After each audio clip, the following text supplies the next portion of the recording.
the side of ourselves, our own self-interest, for a healthy planet. Otherwise, what is the war about? And who is winning this so-called war? It is vested interests on the other side of that so-called war, and their mouthpieces, particularly in the federal parliament, who are spruiking their side. A 43% reduction in emissions by 2030 is simply not enough. Delaying net zero to 2050 will cause irreparable damage to our planet. Delay is the new denial, and the Greens are calling for Australia to be greenhouse gas neutral or negative by 2035, not by 2050. What our new government has agreed to is that 43% reduction will be a floor, not a ceiling. Our aspiration and our action must be higher. The Greens will continue to work with good faith and in good faith with the new Albanese government, but we will not settle for that floor not being acted on. And indeed, the voices of people like you is what will get us there. It won't be any political party that gets us there. But as the Greens leader, Adam Bandt, has said, Europe is burning, California is burning, and Australia's environment is collapsing. But the government wants to open new coal and gas mines. Well, you don't put out a fire by putting petrol on it. It's as simple as that. We need to get new homes off gas. We need to stop opening coal mines, and we need to start putting mining magnates in the bin where they belong and stop putting their profits first and putting the climate first.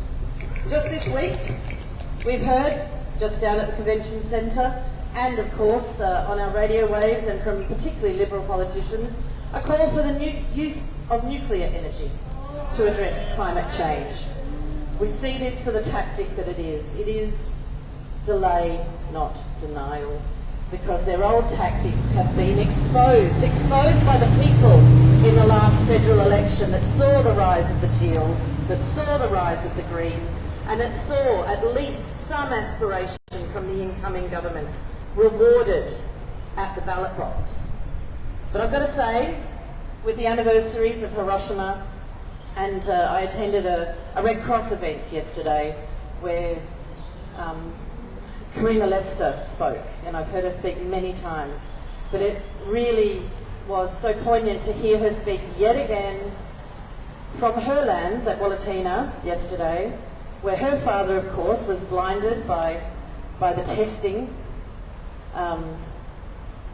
where her family has suffered generational illness and shortened lives and shortened capacities due to that pursuit of nuclear, where she is a First Nations woman who has spoken at the UN, but her voice and her views are not heard here in our parliaments in South Australia and Australia, where calls to end nuclear proliferation have so far been unacted upon. They are promised by the Labor government, but we need to hold them to account. And Karina, Lester yesterday, I think, is a clarion call to us all. It is a timely reminder of the impacts of pursuit of nuclear energy, the potential threat of nuclear weapons. And indeed, if you're asking if nuclear is the answer, you are simply asking the wrong question. You are asking a question to delay, because denial has not worked for you. You are asking a question to support vested interests, because renewables is the future. It is not an option for our future, it is our only future. We have to have greater aspiration here in South Australia as well, and certainly in the Parliament we know we are in a crisis. You here know we are in a crisis. We must take action, and it will be people like you that continue beyond the ballot box, beyond the elections, to give our parliamentary members, our leadership, the vision, the courage that they need to continue to act.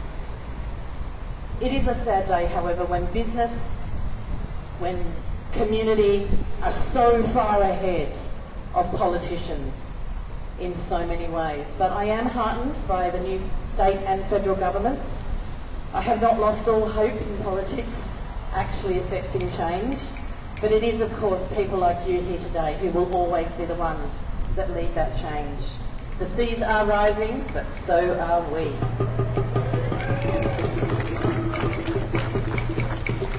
Thanks, Janine. I'll highlight our first demand tonight on that note. Real zero, not net zero by 2035. I think we have to be very clear. Net zero relies on scam, carbon capture technology and creative accounting tricks. It's a license to keep polluting. So we're here to demand zero emissions and nothing less than that. Our second speaker tonight is Mary Heath from Extinction Rebellion. So please make them welcome.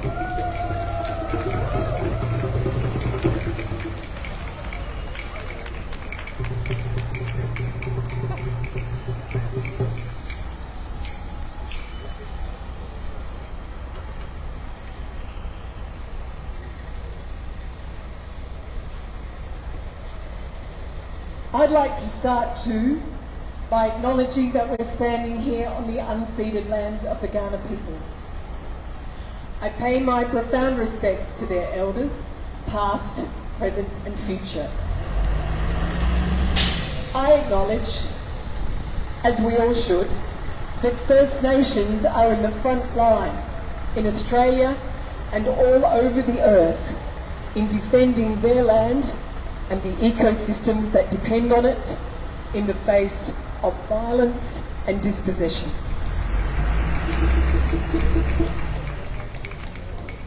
There has never been a more important time to be alive. Each one of us is vitally important. We, human beings who are alive at this point in history that we know is crucial for climate action, we are the ones who can take action to take care of the future of the earth. Everything we do really matters. I know that I don't have to explain the climate emergency to you. We are here because we understand that this is an emergency. I know that many of our hearts are breaking. Many of us lie awake in fear for the future of humanity, and especially the poorest people on earth who are already suffering more than anyone else. I don't know if you've seen the floods in Uganda this week. Many of us grieve for the birds, animals, plants and ecosystems that we have lost and those that we believe we will lose. I also know that every person here on this chilly, cool night is here because we want to make a difference, and because we know that we are far more powerful together than we are when we stand as individuals. Our power matters because corporations are prepared to keep mining and burning coal, oil and gas, and banks, both here in our country and everywhere else in the world, are prepared to keep funding them to do it, when we know that we need to end fossil fuels if we want a planet fit for the future. We know that our governments are, to say the least, under pressure from big fossil and big finance. And we know that our governments are being funded by people from big fossil and big finance. So, friends, it's up to us and the other millions like us to apply so much pressure that the future of life on Earth and the quality of that life gets a higher priority than profits. This is an emergency, and we need many diverse contributions to turn it around. We need climate action urgently, and to get it, we need the active involvement of at least 3.5% of the population. That's what the social science tells us. That's actually a lot of people. We need to come together. We need a climate justice alliance, that can bring together all of us who are concerned about this issue and want to take action. And because this emergency affects everyone, that is going to be one diverse and glorious alliance of people working for the future of the Earth and the future of humanity. I'm from Extinction Rebellion, and we believe that our movement for all future life needs to include non-violent civil disobedience to get the change we need, and to get it soon. So if you want to take non-violent civil disobedience, we want you to join us, and there are many of us here today. Come right up and have a chat. If you want to support non-violent civil disobedience but you don't want to do that yourself, we want you to join us. And if that doesn't sound like what you want to do right now, I hope that you will come and have a chat if you're curious, and join another organisation full of like-minded people who care as much as you do about the future of everything we hold dear. It's not us, there are plenty of other options represented here today. If we want to change our entire society, which is what we're going to have to do, we need everyone's contribution, and we need a lot of different contributions. In the coming year, the fossil fuel industry is coming to Adelaide. It doesn't happen every day. They're coming for the Asia Pacific Oil and Gas Conference in mid-October, quite soon. They're coming for the Australian Petroleum Production and Exploration Association Conference in mid-May next year. We will be there, and I hope that you will be there, to tell them that the time has come to end fossil fuels and move to a world powered by the wind and the sun with green jobs. So, it cannot make sense to have Big Fossil making plans for the future in our town when our state has declared a climate emergency, which we believe is just stating the obvious. Am I right?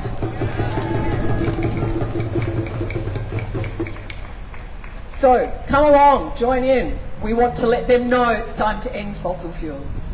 We need to end fossil fuels to have a planet safe for life in the future, including human life.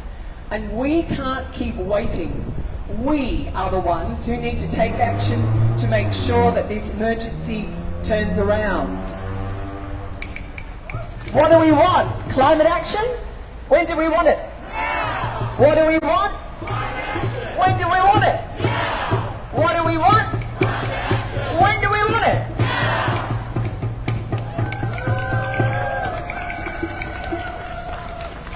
Thanks, Mary. I think you really got to the heart of our second demand tonight. No new fossil fuel projects. We need to end investment in the fossil fuel industry immediately. ScoMo and now Albo talk of clean coal. That's a lie. Nothing short of a transition away from fossil fuels can give us any hope of staying within the 1.5 degrees of warming. So no more coal, no more oil, keep that carbon in the soil. No more coal, no more oil. No more coal, no more oil.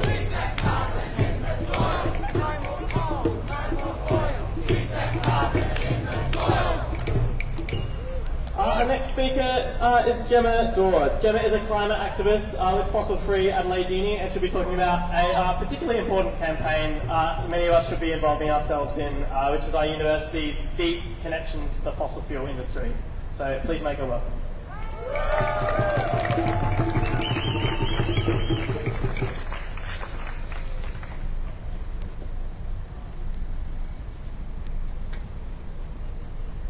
Alright, hello everyone, and thank you to the organisers for getting us all here together on these unceded, stolen Kaurna lands, and for putting this together. It's so good, as the speakers before me have said, to see people consistently coming out.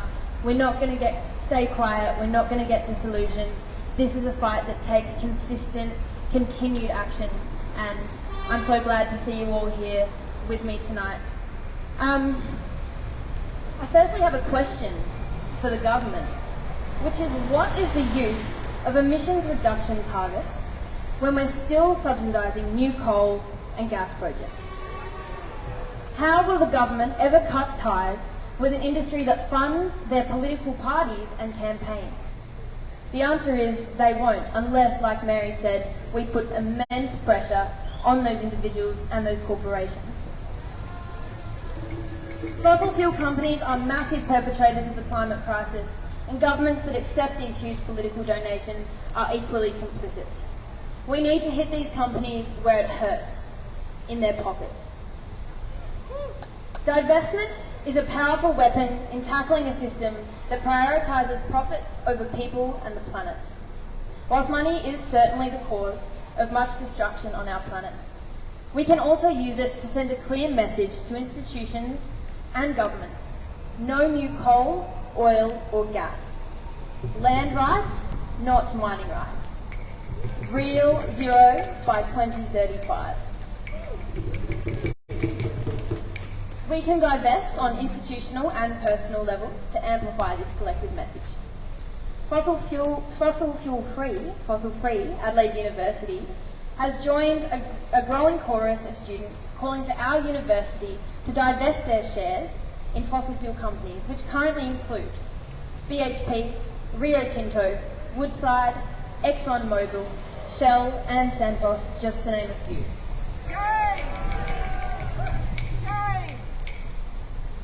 Fossil-free U of A have 3 demands for Vice-Chancellor Peter Hoy. Number 1, immediately freeze any new investment in fossil fuel companies. Number 2, divest from direct ownership and from any commingled or managed funds that include fossil fuel, public equities and corporate bonds. And the third demand is that they provide full public disclosure of the carbon exposure of U of A's investment and research portfolio and commit to regular and transparent reporting of the divestment process. So this campaign's been going for a little while. We currently have an online petition that we will take to our Vice-Chancellor. You can help amplify this, whether you're a student or not, by finding the petition online. So if you get your phone and you Google Adelaide Uni Divest from Fossil Fuels petition, it'll come up with a megaphone link. We also have these flyers, which have a QR code on the table to the left of the steps. This is a really important way for us to make sure that our institutions are not sending us into a spiral of destruction, but instead setting us up for a future that we want to inherit, that we're inspired to move towards, and that we want to be a part of. And while you do this petition signing, if you haven't already changed your super and bank, it's a really easy but really powerful way that you can personally divest from these fossil fuel companies. If you bank with any of the big four or any of their conglomerates, it's likely that your money is currently supporting fossil fuel projects like the Woodside Gas Project. So a really easy way for you to find this information out is to go to marketforces.org. You can see where your funds invest, and you can find funds and banks that don't invest in fossil fuels.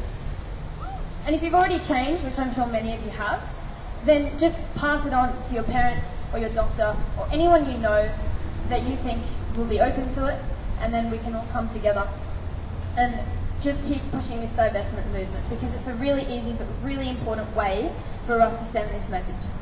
So let's hit them where it hurts and not lend a single cent to the destruction of our beautiful home planet Earth.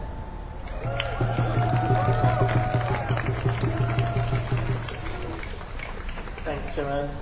Our third demand today is to tax the billionaires to fund the just transition to renewable energy. The climate criminals, not you or me, should foot the bill for the crisis that we know that they created. The rich should pay for 100% renewables by 2030 and for job creation for all our workers in the fossil fuel industry.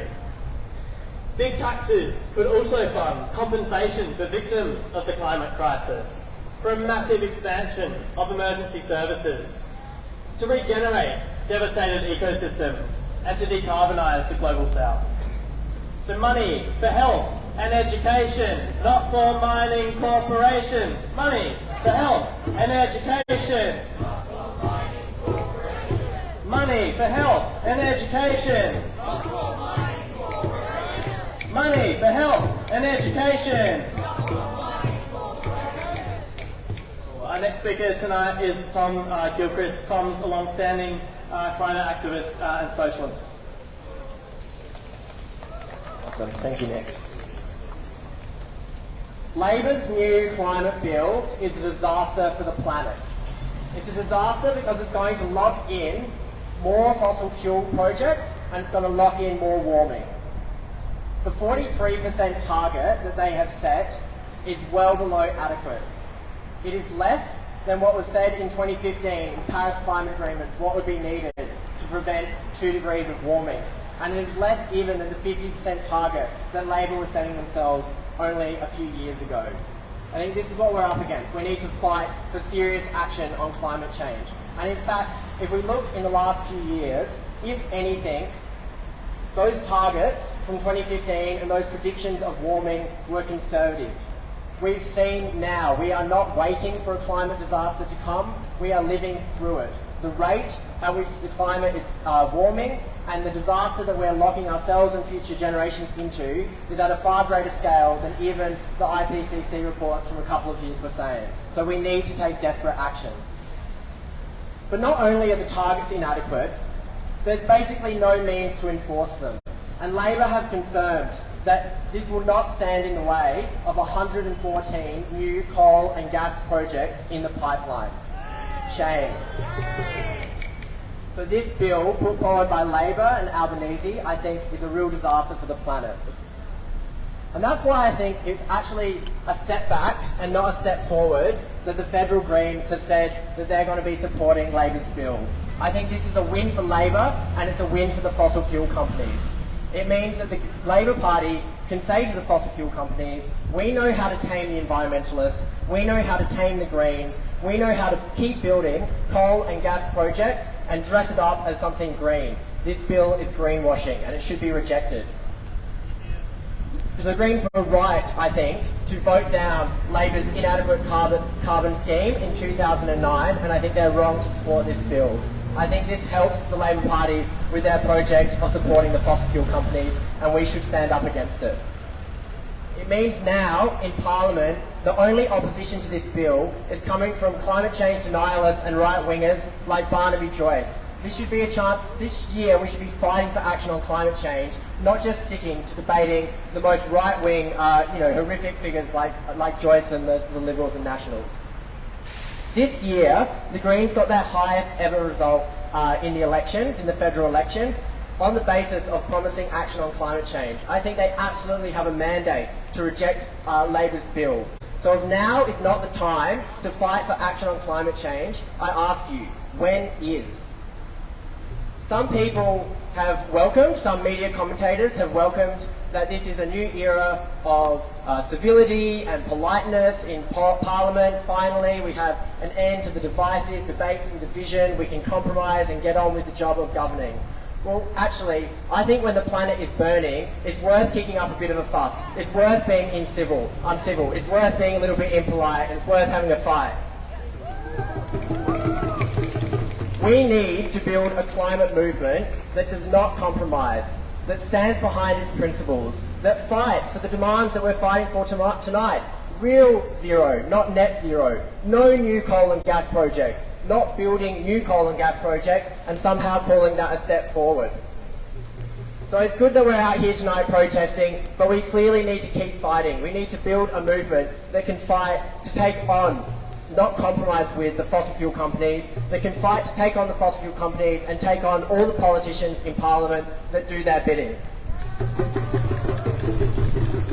So thanks to everyone for coming out here tonight and being part of that. And I would like to end with one of my favourite chants that comes from the school strike movement in 2019. And I think it sums up what sort of movement we need to be fighting for. The oceans are rising. No more compromising. The oceans are rising. No more compromising. The oceans are rising. No more compromising. The oceans are rising. No more compromising. The oceans are rising. The temperatures are rising. The temperatures are rising. Thanks, Tom. Our fourth command today is land rights are not mining rights. Now, the rights of traditional owners, we know, must be protected over the rights of corporations to pillage the planet. Many of the companies responsible for the climate crisis were built on land theft. And so we know that fighting against the climate crisis means fighting 100% in solidarity with Indigenous First Nations communities. Land rights, not mining rights. Land rights, not mining rights. Land rights, not mining rights. Our next speaker tonight is Peter Owen.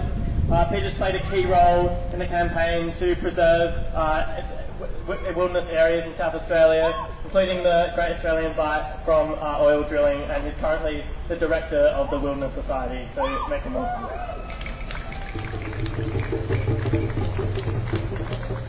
Thanks.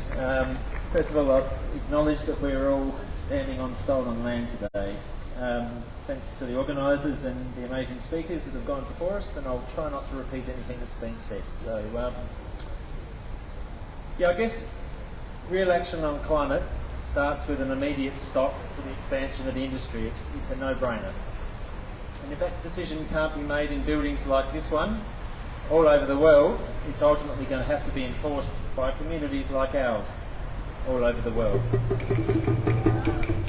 And many of us, a couple of years ago, will remember BP and Chevron and Equinor and marching in here and basically telling us that they were going to turn the Great Australian Bight into their next big oil field.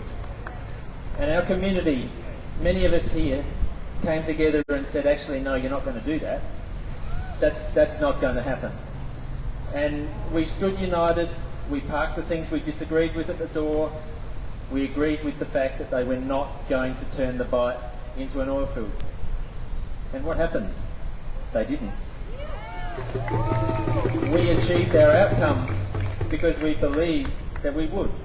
We had no alternative. We had to. This is our town, it's our patch, it's our backyard. That was on our watch. It was our responsibility to do it. It's interesting, just this morning when I was thinking about what I'd say here and trying to avoid things that have already been said. Anyway, I did an interview with CBS in Canada at about 10:30 this morning. And that came because right now they have Equinor trying to turn an area off Toronto into an oil field, exactly like what they tried to do here in the Bight. But our community's outcome, what we together achieved here, has served as a message of hope internationally, whether we realise that or not. And that's why they were ringing to try and do an interview. They actually wanted to know what we did and how we achieved what we did. And they see that outcomes like this are possible. When communities come together, they stand together as one. And ultimately that's all we've got now, because we're on our own. Because what's happening in these buildings is unfortunately not what needs to happen. So we're on our own. We have to enforce a stop to the expansion of the fossil fuel industry, and we have to stay hopeful. And it's a hard thing to do, but that's ultimately the only thing that's going to get us through and give us the energy to actually achieve what we need to do moving forward. We need to stop the expansion of the fossil fuel industry right across the planet, which requires communities like ours stopping the expansion into our patch. We're responsible for this area, so we need to stand up and stop that expansion here and hope that that's happening all over the world. And so credit to everyone here, or many of the people here. What we've achieved here over the last few years is being noticed internationally, and that was proof of that with what happened to me today. But thanks for being here, and keep up all the fantastic work that everyone's doing. Thank you. Thanks, Peter. Might jump to our last speaker tonight. Our last speaker is Maddie Tapley. Maddie's a socialist, trade union activist, and a fighter at Flinders Uni, Students for Climate Justice. So please, mate, you're welcome. Thanks, Nix. I think it bears repeating that, for years scientists have known that climate change, it's been driven by the fossil fuel industry. So I think a lot of people here are right to emphasise we absolutely need to demand a permanent end to it, otherwise we don't stand a chance. Our future, it hangs in the balance. It balances on the knife's edge if, action isn't taken. But I think it's absolutely important to say that, our planet's not passively dying. It's being murdered. It's being killed by people who have names and addresses. So, I think, 1.5 degrees is something that we're likely to see by 2040. I think it's pretty harrowing looking at what that actually means. Heat waves, they're set to increase by about 50% globally. There's going to be more wildfires, more precipitation events, so we'll see like extreme flooding, crop damage, and that's just going to spell absolute disaster for ordinary people across the globe. And this is only going to continue and worsen if real action is not taken. But the solution, it's not net zero by 2050, it's not a 43% reduction by 2030. I think when you look at the magnitude of what we face, it's quite clear to see that this action really just doesn't even come close to actually mitigating any of it. So we absolutely need to end the fossil fuel industry. That's the root of the issue, and that's where we need to start. And I think, Labor calling the passing of their bill a win, I think it's absolutely disgusting.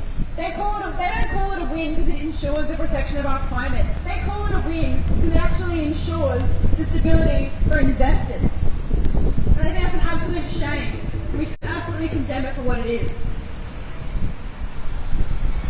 We need a force that doesn't back down on climate justice, a force that calls out this compromise for what it is. It's a death sentence.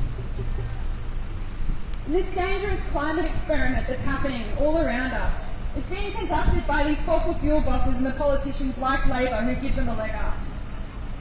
From mining and deforestation all the way to the automotive industry and urban hellscapes, the rich, they're to blame. Everywhere you look, they're behind it. And this system that they preside over, capitalism, it needs to destroy, it needs to pillage, and it needs to absolutely incinerate our planet for the sake of profit. Its very blood is fossil fuel, and it needs to go if we want to survive. And it's also important to say, well, on the other side of that, on the other side of this destructive class of parasites, ordinary people aren't to blame for the state that our climate's in. We get the blame all the time. If only we were smart enough to recycle or use paper straws more often or cycle to work, whatever bullshit way they want to spin it, what changes are actually going to do when they continue to spew toxic shit into the atmosphere for profit? These climate bosses, they want to lump us in with this entire rotten operation. And I think we need to draw a line in the sand and say we are not fucking part of it. We are not part of this destruction that you're carrying out. Because at the end of the day, it's us who suffer. It's the urban poor. It's the working classes. It's ordinary people that will see their towns flood, that will see their suburbs heat up like an oven. And I think, given the inflationary crisis that's happening at the moment, well, if crops can't continue to flourish under, a rapidly heating up climate, well, it's us who's going to bear the brunt of the increased costs in foods even more so. So, yeah, we need to draw a line in the sand, and we need to have absolute conviction, and we need to have confidence when we say that it's you. We're not going to stand for you fat cats cooking the earth. We're going to fight against this minority that are destroying our lives. They're ripping our future out from under our feet. And so I think it's time, that we need to demand. We're not satisfied with these governments setting piss-weak targets. We're not going to stand for these governments continuing to throw money at this destructive industry while the rest of us suffer.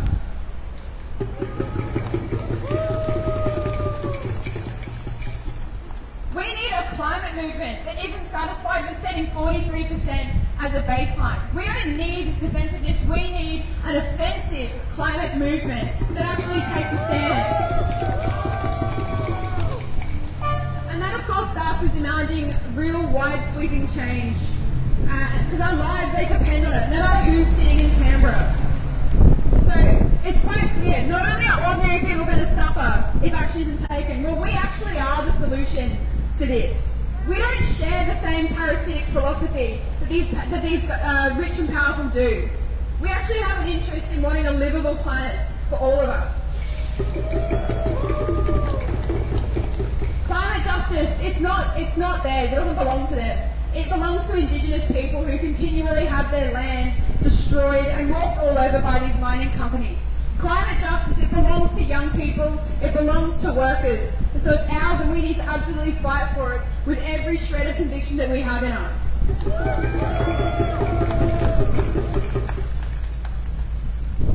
I think it can't be emphasised enough. We need to rip back our world from this parasitic section in society. We need to take back the earth, and we need to say, you know, well, like Nick said, we need to actually fight the climate war, the real climate war that's happening. And that war's a class war. And we're the ones we need to fight for ourselves, because we clearly can't rely on any of these people to do it. So I think it's important that, you know, if you really are passionate about fighting for climate justice, you don't just show up to these rallies. You actually get organised in building these rallies and building the movement that can actually fight back and that can win.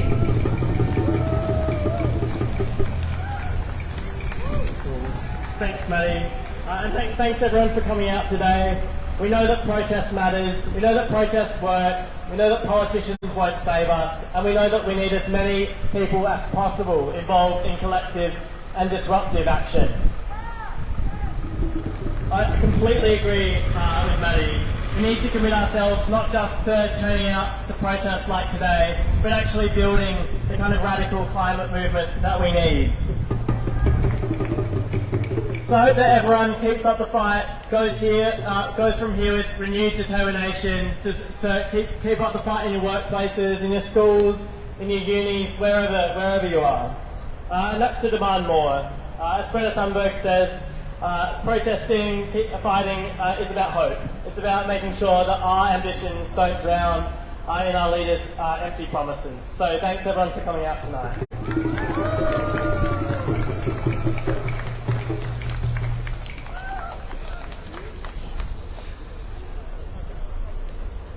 Well, that was Adelaide Uni Students for Climate Change and collective of various uni students have pulled together this along with Extinction Rebellion, and it's been a great lot of rousing speeches this evening. I'm just going to sign off now. Thanks for those who have watched. A few of you are online watching live, and say bye from Extinction Rebellion South Australia.